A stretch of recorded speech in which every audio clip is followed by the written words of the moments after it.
शेतकऱ्यांसाठी आजच्या सर्वात मोठ्या टॉप आणि ठळक बातम्या आपण या ठिकाणी पाहतोय. पहिलीच मोठी बातमी निघते. केंद्र सरकारने शेतकऱ्यांकडून थेट कांदा खरेदी करावी, पणन मंत्र्यांची केंद्राकडे मागणी. पुढली मोठी बातमी निघते. साताऱ्यामधून बोगस बांधकाम कामगार नोंदणीचा होणार पर्दाफाश, मोठी माहिती समोर. पुढली मोठी बातमी निघते. फुलंब्री तालुक्यात कापसाचा पेरा 40% घटला, यंदा मका पिकाला शेतकऱ्यांची पसंती.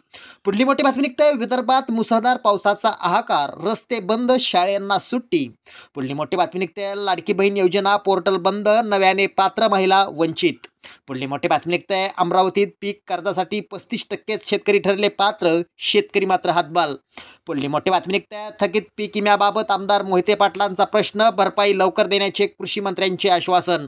पुढली मोठी बातमी निघते. नाशिकमधून MIDCच्या भूसंपादनाला शेतकऱ्यांचा विरोध, शेतकरी आक्रमक. पुढली मोठी बातमी निघते. सोयाबीन दर मंदीतच, कांद्याच्या दरात चढ उतार, कोथिंबीरी दरात सुधारणा, ज्वारीचे भाव स्थिर, शेवग्यात तेजी कायम. पुढली मोठी बातमी निघते. तुफान आलया, राज्यात पुन्हा मुसळधार पावसाचे दिवस, 11 जिल्ह्यांना ऑरेंज अलर्ट.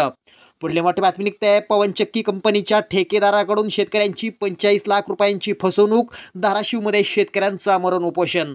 पुढली मोठी बातमी निघते. जालन्यात अतिवृष्टी अनुदान वाटपात 40 कोटींचा घोटाळा, दोषींवर फौजदारी कारवाई होणार, पंकजा मुंडेंची माहिती.